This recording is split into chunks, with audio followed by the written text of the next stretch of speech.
अस्सलाम वालेकुम, बिस्मिल्लाहिर्रहमानिर्रहीम।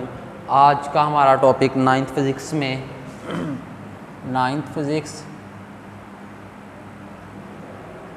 टॉपिक हमारा है सेकंड कंडीशन फॉर इक्विलिब्रियम। हमने फर्स्ट कंडीशन पढ़ ली थी, आज का है सेकंड कंडीशन फॉर इक्विलिब्रियम।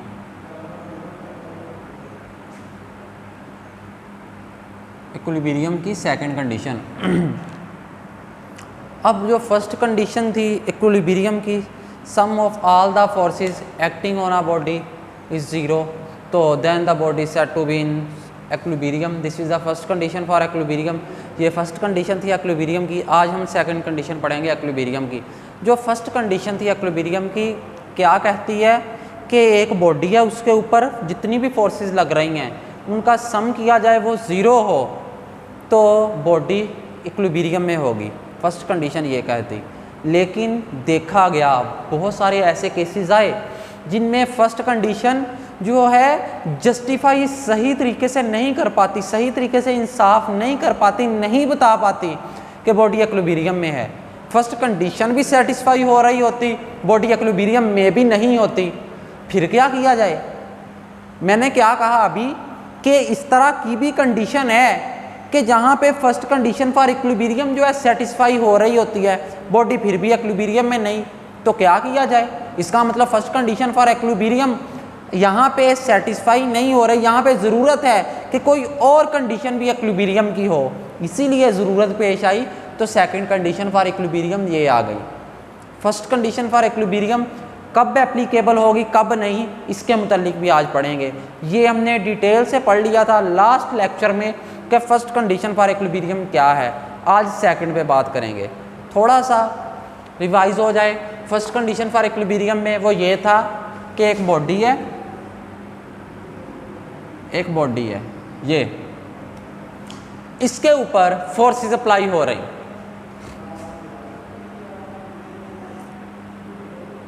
यहां पे एक फोर्स लग रही इस तरफ और यहां पे एक फोर्स लग रही इस तरफ, ये दो फोर्सेस हैं। अब ये फोर्स जितनी है उतनी ये फोर्स है, लेकिन हम देख रहे हैं डायरेक्शन अपोजिट है। एक जो है राइट वर्ड लग रही है, दूसरी लेफ्ट वर्ड लग रही है, अप्लाई हो रही है। दो फोर्सेस हैं एफ और ये भी एफ, दोनों की मैग्नीट्यूड इक्वल है, डायरेक्शन में अपोजिट है। तो फर्स्ट कंडीशन फॉर इक्विलिब्रियम ने कहा इसे F1 कह दें, इसे F2 कह दें फॉर सिंप्लिसिटी। तो फर्स्ट कंडीशन फॉर इक्विलिब्रियम कहती है कि sum of all the forces acting on a body is zero, then the body is said to be in equilibrium. First condition क्या कहती है कि तमाम फोर्सेस का सम लिया जाए वो ज़ीरो होना चाहिए, यानी F1 plus F2 is equal to zero. ये होगा, दो फोर्सेस अप्लाई हो रही थी इस बॉडी पे, इनका सम लिया, ज़ीरो आ गया। जब ज़ीरो आ गया तो बॉडी ये रेस्ट में होगी, बॉडी रेस्ट में है, sum of forces acting on a body is zero, then the body is in equilibrium, तो बॉडी इक्विलिब्रियम में है। ये फर्स्ट कंडीशन थी। अब मैंने कहा फर्स्ट कंडीशन हर केस में जो है सही तरीके से इंसाफ नहीं कर पाती। जो फर्स्ट कंडीशन है कि सम ऑफ फोर्सेस ज़ीरो हो तो बॉडी इक्विलिब्रियम में रहे। कुछ कंडीशंस, कुछ केसेस ऐसे भी हैं कि वहाँ पे फोर्सेस जो हैं इक्वल अप्लाई हो रही मैग्नीट्यूड में, डायरेक्शन में भी अपोजिट हैं, फिर वो इक्विलिब्रियम में नहीं, वो फिर मूव कर रही हैं। तब कौन से केसेस होंगे? यानी फिर ज़रूरत पेश आई कि फोर्सेस भी अपोजिट डायरेक्शन में अप्लाई हो रही, यानी मैग्नीट्यूड में इक्वल हैं, डायरेक्शन में अपोजिट हैं, तो सम करेंगे ज़ीरो आ जाएंगे। फिर भी जो बॉडी है वो क्या कर रही? मूव कर रही, तो क्या किया जाए? रोटेट कर रही, तो इक्विलिब्रियम में तो ना रही। इसका मतलब सेकंड कंडीशन फॉर इक्विलिब्रियम एक नई कंडीशन लाने की ज़रूरत पड़ी। वो कौन सा केस है कि जहाँ पे फोर्सेस अपोजिट डायरेक्शन में अप्लाई होंगी बॉडी पे और इक्वल मैग्नीट्यूड में होंगी, फिर भी बॉडी रेस्ट में नहीं रहेगी। वो केस देखते हैं जो कि सेकंड कंडीशन फॉर इक्विलिब्रियम में आएगा। तो ये एक केस था हमारे पास। दूसरा केस जो है,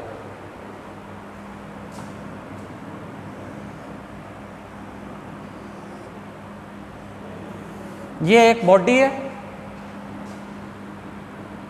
यहां पे फोर्स अप्लाई हो रही और इधर भी।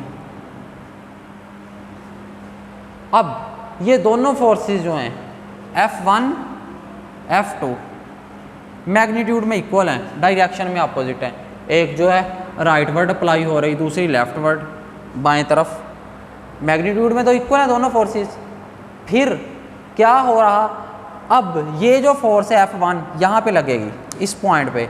जब इस पॉइंट पे लगेगी ये इस तरफ, यानी ये हिसाब हो जाएगा, ये यहाँ से रोटेट करेंगी बिल्कुल वैसे ही जैसे स्टीयरिंग वाला हिसाब हो गया। यूँ यहाँ पे अप्लाई हो रही, एक फोर्स यहाँ पे अप्लाई हो रही इस तरफ, ये इस तरफ लेके आएगी, ये इस तरफ अप्लाई हो रही। दोनों फोर्सेस जब अप्लाई होंगी ये बॉडी जो है यहाँ से घूमेगी, रोटेट करेगी। बॉडी जब फोर्स अमल कर रही, फोर्स अमल करने के बाद बॉडी में जो है रोटेशन हो रही, इसका मतलब यहाँ पे तो इक्विलिब्रियम में ना हुई, फिर बॉडी सम ऑफ फोर्सेस तो ज़ीरो होनी चाहिए थी। F1 यहाँ पे, F1 ये फोर्स, F2 ये फोर्स, डायरेक्शन इसकी राइटवर्ड है, F2 फोर्स की लेफ्टवर्ड। यहाँ पे भी सम ऑफ फोर्सेस करें तो क्या आएंगी, एक राइटवर्ड है दूसरी लेफ्टवर्ड है, मैग्नीट्यूड में इक्वल है, सम तो ज़ीरो होगा। यहाँ पे सम ज़ीरो होने के बावजूद बॉडी मूव कर रही।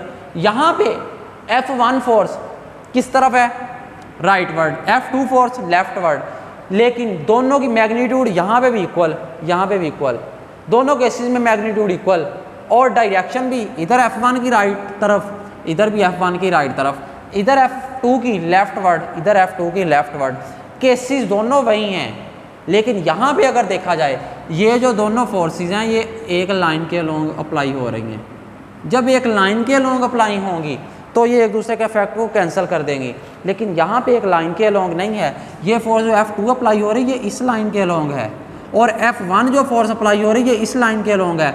इसका मतलब जब सेम लाइन के अलोंग फोर्सेस अप्लाई नहीं होंगी तब वो बॉडी रोटेट करेगी, जिस तरह ये वाला केस है। अब F1 फोर्स यहाँ पे अप्लाई होगी, F2 फोर्स यहाँ पे, जब यूँ अप्लाई होगी तो ये बॉडी जो होगी यहाँ पे यूँ क्या करेगी, रोटेट करेगी। बॉडी यहाँ पे रोटेट करेगी। जब बॉडी रोटेट करेगी सम ऑफ फोर्सेस यहाँ पे भी F1 प्लस F2 किसके इक्वल आ रहा, जीरो के। क्यों, एक मैग्नीट्यूड दोनों की इक्वल, डायरेक्शन अपोजिट है, दोनों को जब डायरेक्शन अपोजिट है सम करेंगे जीरो ही आएगा, जिस तरह यहाँ पे था।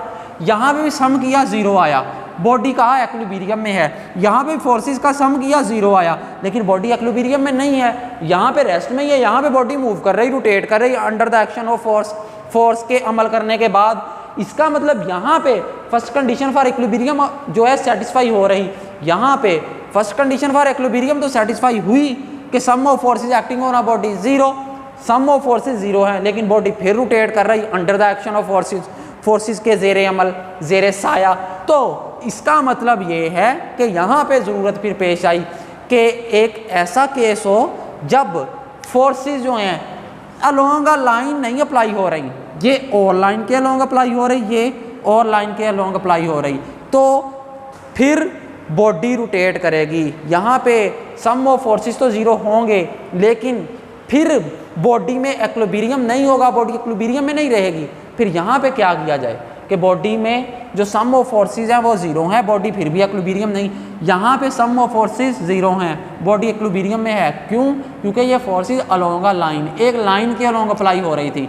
यहाँ पे ये फोर्सेस एक लाइन के अलोंग नहीं अप्लाई हो रही, ये इस लाइन के अलोंग और ये इस लाइन के अलोंग। जब दो डिफरेंट लाइन्स के अलोंग अप्लाई हो रही दो फोर्सेस, तब क्या होगा, बॉडी रोटेट करेगी। यहाँ पे ज़रूरत पेश आई कि एक और कंडीशन लेके आई जाए जो कि इक्विलिब्रियम की हो, तो फिर सेकंड कंडीशन फॉर इक्विलिब्रियम आई। वो क्या कहती है, अब सेकंड कंडीशन फॉर इक्विलिब्रियम पे बात करते हैं। अभी तक हमने यही बात किया कि ज़रूरत क्यों पेश आई सेकंड कंडीशन फॉर इक्विलिब्रियम की, तो हम देख चुके हैं इस वजह से, इस केस से। यहाँ पे फर्स्ट कंडीशन इक्विलिब्रियम सेटिस्फाई हुई, यहाँ पे भी हुई। यहाँ पे सम ऑफ फोर्सेस जीरो, यहाँ पे first sum of forces zero. यहाँ पे बॉडी रेस्ट में है, यहाँ पे बॉडी जो है वो क्या कर रही, रोटेट कर रही under the action of forces. यहाँ पे under the action of forces body remain at rest, यहाँ पे रेस्ट में रहती है, यहाँ पे बॉडी रोटेट कर रही। इसका मतलब ये इक्विलिब्रियम में होगी, ये इक्विलिब्रियम में यहाँ पे नहीं है। First condition for equilibrium satisfy भी हो रही, बॉडी फिर नहीं इक्विलिब्रियम में। यहाँ पे first condition for equilibrium satisfy हुई, बॉडी भी रेस्ट में। यहाँ पे first condition for equilibrium satisfy हुई, बॉडी फिर नहीं रेस्ट में। इसीलिए second condition for equilibrium introduce करवाई गई। सेकंड कंडीशन फॉर इक्विलिब्रियम क्या कहती है, अब F1 फोर्स अप्लाई होगी तो बॉडी रोटेट करेगी, F2 फोर्स, इन दोनों के जेरे साया बॉडी क्या करेगी, रोटेट करेगी। जब फोर्स अप्लाई हो बॉडी रोटेट करे, इसका क्या मतलब होता है, इसका मतलब होता है टर्निंग इफेक्ट। अगर फोर्स अप्लाई की जाए turning effect of force, turning effect of force. यहाँ भी तो टर्निंग इफेक्ट ऑफ फोर्स हो रहे, फोर्स अप्लाई हुई तो टर्निंग इफेक्ट प्रोड्यूस हुई, यानी टर्निंग इफेक्ट ऑफ फोर्स का क्या मतलब, टॉर्क। इस केस में टॉर्क प्रोड्यूस होगी। जब बॉडी पे फोर्सेस अप्लाई हुई तो बॉडी रोटेट करने लग गई, इसे ही तो टॉर्क कहते हैं।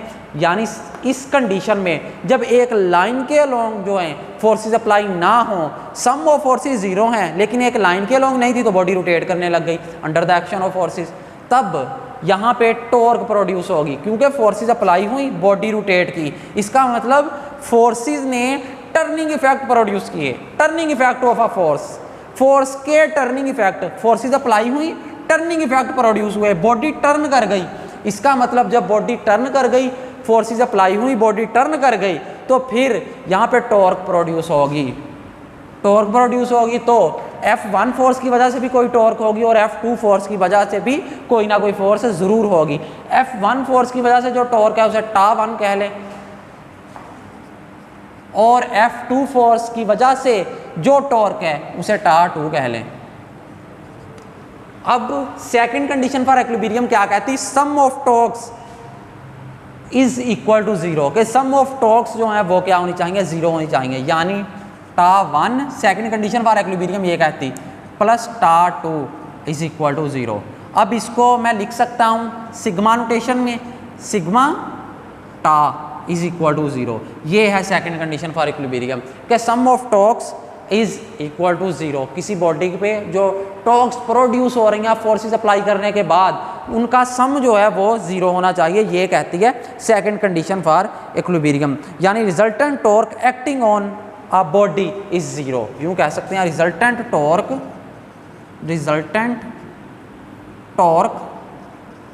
वो resultant torques acting on a body, वो रिजल्टेंट टॉर्क जो कि बॉडी पे एक्ट कर रही हैं इज अ जीरो, ये जीरो होनी चाहिए, इज जीरो, ये जीरो हो। ये सेकंड कंडीशन फॉर इक्विलिब्रियम कहती है, यानी sigma tau is equal to zero. ये सेकंड कंडीशन थी, इसलिए इसकी ज़रूरत पेश आई। अब सेकंड कंडीशन फॉर इक्विलिब्रियम की ज़रूरत कब पेश आई, जब फोर्सेस अप्लाई हों लेकिन एक लाइन के अलोंग ना हो। जब एक लाइन के अलोंग नहीं होंगी फोर्सेस अप्लाई, मैग्नीट्यूड में इक्वल है, डायरेक्शन में अपोजिट, बट एक लाइन के अलोंग नहीं। जब लाइन के अलोंग नहीं तो फिर क्या होगा, तब यहाँ पे टॉर्क प्रोड्यूस होगी। तो सेकंड कंडीशन इसीलिए लाई गई कि अब जब टॉर्क प्रोड्यूस हो चुकी है तो फिर sum of torques is equal to zero. First condition sum of forces summation F is equal to zero, ये फर्स्ट कंडीशन है। Second condition summation tau is equal to zero, यानी समीशन फोर्सेस सिग्मा टॉर्क जो हैं उनको हम add करेंगे तो वो जीरो आनी चाहिए सेकंड कंडीशन में। फर्स्ट कंडीशन में जो है वो तमाम की तमाम फोर्सेस जिनको हमने ऐड किया, बॉडी पे अप्लाई हो रही थी, वो जीरो आ गई, और एक लाइन के अलोंग लग रही थी, एक्टिंग अलोंग अ लाइन, एक लाइन के अलोंग, यूं ये एक दूसरे को इफेक्ट को कैंसिल करेंगी, और टॉर्क इस फर्स्ट कंडीशन में जो टॉर्क का प्रोड्यूस नहीं होगी क्योंकि एक्ट अलोंग अ लाइन, यहाँ पे एक लाइन के अलोंग नहीं है, तब यहाँ पे टॉर्क प्रोड्यूस होगी और यूं ये एक दूसरे के इफेक्ट को कैंसिल कर देंगे। ये था हमारा आज का टॉपिक। चलें जी, अल्लाह हाफिज़।